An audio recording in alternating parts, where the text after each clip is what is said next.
today's video, tuturo ko sa inyo kung saang outlet store kayo pwedeng mag-cash in sa inyong GCash at paano nyo nga ba ito matatransfer from your GCash account to your PayMaya account at saka coins.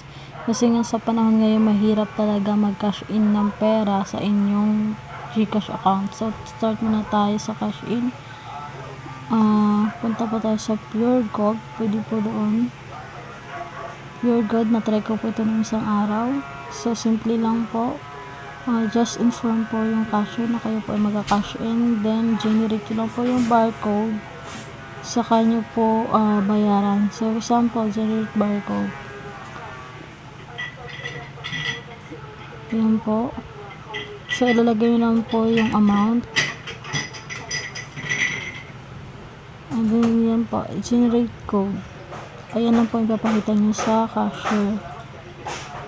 And then back po tayo, then back, then ito po, view all muna natin para makita natin lahat ng over the counter transaction nila. So try natin yung Bibliarica.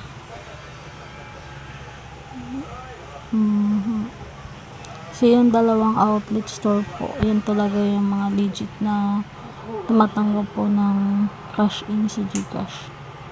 So fill out nyo lang po yung GCash service form, then present nyo na po yung ID nyo.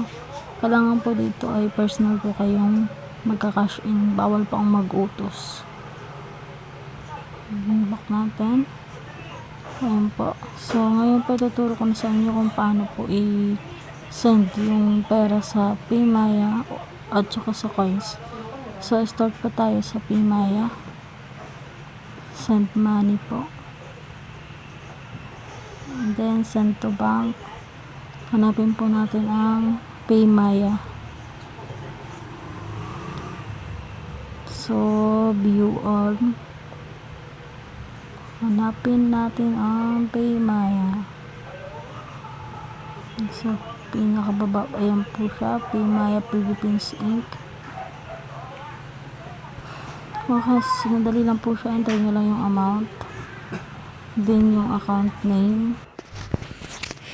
So type nyo lang po yung inyong pangalan, then yung account number, which is yung mobile number na ginagamit nyo sa GCash. And then lagay nyo din po yung inyong email ad para makatanggap po kayo ng transaction receipt. So ayan po.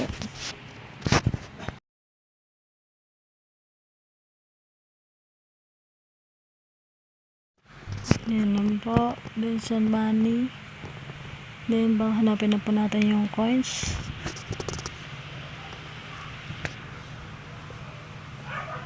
Sa coins din po, ganun din po ang gagawin. Fill up nyo lang po, o ilagay na po enter amount, yung account name, yung account number, then yung recipient email ad.